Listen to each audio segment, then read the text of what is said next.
వాళ్ళు సంతోషం ఉన్నాం మేము, మీరు వేగంగా స్పందించారు అని చెప్పించుకోవడం జగన్కి ఇష్టం. చంద్రబాబు తను వెళ్ళి తను అక్కడంతా సమీక్షించి ఆ పైన వాళ్ళ మీద యాక్షన్ తీసుకుని ఆ తర్వాత పరిహారం ఇప్పించడం ద్వారా చంద్రబాబు బాధ్యతగా నెరవేర్చాడని చెప్పేటటువంటి విధానం బాబు స్టైల్. పవన్ కళ్యాణ్ స్టైల్ ఏంటంటే కొత్త కాబట్టి చాలా బాధ్యతగా, తప్పు జరిగినప్పుడు మనం బాధ్యత జవాబుదారీ కాబట్టి క్షమాపణ చెప్తున్నాను. ఈ క్షమాపణ అనే పదం చెప్పాలన్నా, క్షమాపణ అనేటటువంటి మాట మాట్లాడాలన్నా చాలా ధైర్యం కావాలి. తను చేసిన తప్పు కాదు, కానీ పాలనలో నేనున్నప్పుడు క్షమాపణ కోరుతున్నాను అని చెప్పేటటువంటి పదం చాలా గుండు ఉండాలి, పెద్ద గుండు ఉండాలి, ఒప్పుకోవాలి.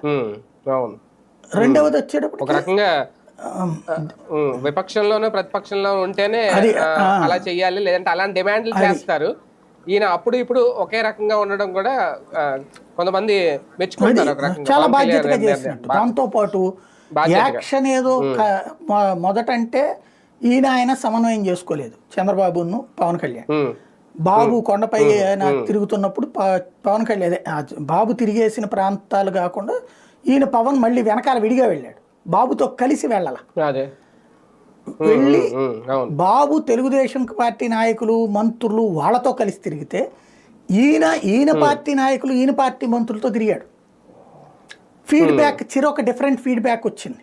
ఇక్కడ చంద్రబాబుకి వచ్చిన ఫీడ్బ్యాక్లో ఈవో తప్పేం లేదు, చైర్మన్ తప్పేం లేదు, అడిషనల్ ఈవో తప్పేం లేదు. కింద ఉన్న అడిషనల్ ఈవో తప్పు, కింద ఉన్నటువంటి డిఎస్పీ తప్పు, మిగతా వాళ్ళు పైన ఉన్న